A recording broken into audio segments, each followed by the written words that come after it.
I'm Kristina Verner. I'm currently the Vice President of Innovation, Sustainability, and Prosperity with Waterfront Toronto. So I look after our smart cities and our sustainability and resilience portfolios at the Waterfront. I actually am about the same vintage as Sylvie when it comes to the smart cities movement. I started down at the University of Windsor back during the Connecting Canadians program when the feds first had their first Smart Communities program. Did a lot of work with the Community Access program as well and fostering digital inclusion in those areas, and have also been active in the Intelligent Community movement globally, serving both as a board member with the Intelligent Community Forum as well as the founding board chair for the Intelligent Community Forum of Canada, and looking at how we can help to disseminate intelligent community practices throughout the nation. Heard of a little project we're working on down in the Waterfront with Sidewalk Labs called Sidewalk Toronto.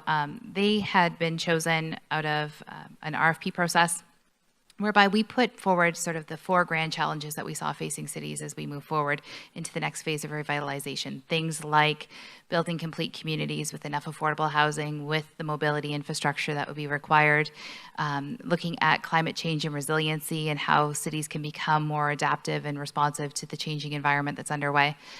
And we are currently in the phase of developing a plan. So Waterfront Toronto had this unique opportunity on a 12.5-acre site to really look at that as a test bed. So what's unique about this is, unlike in Mazda or Songdo, which were sort of greenfield developments, this is an opportunity to actually have a new development that has got such close proximity to an existing thriving urban core with a lot of those other attributes that make, a sense of there in terms of a place. And how can we do things across building technologies, across civic engagement with the mobility layers built in, changing how the public realm gets used, to develop a new sort of community, a new neighborhood. So we've been working with Sidewalk for the last little bit, trying to get the Toronto context around their planning and visioning. And they are preparing to come back to us with a proposal for that site of a variety of different things that are not just technology driven. They actually talk a lot about the urbanist and technologist divide and how they are set up to actually try to bridge that divide, because oftentimes you see that there's great architecture that doesn't necessarily embed sort of an ability to benefit from technology, and then vice versa, you have technology that doesn't necessarily fit a beautiful aesthetic or isn't necessarily as accessible as it could be, and it takes away from that whole citizen experience. So this is kind of the culmination of bringing together those disciplines into an actual environment to be a bit of a proving ground on that. Once the plan comes in, we'll have to actually look at that and see if it fits the needs and desires of what our vision is for the City of Toronto moving forward, and if it's a solid plan that would benefit the area and bring towards new investment and new innovation into the area.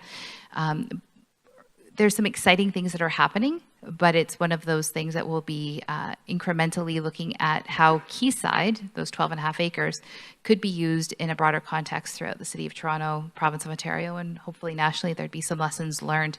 But it's been an exciting project because it's been such a condensed period of time of a year to basically look at a planning process that would normally take probably 3 to 5 years when you look at all of the various dimensions that are coming in there. It's also been exciting. There's been some new public engagement pieces that we as a public agency wouldn't normally have been able to have done, like having a great residents reference panel, and also the Sidewalk Toronto Fellows Program, which was like 12 amazing youth that are going to tell us what they've observed through study tours and through the work that they've been doing as well through Sidewalk Labs. So we're looking forward to that as well.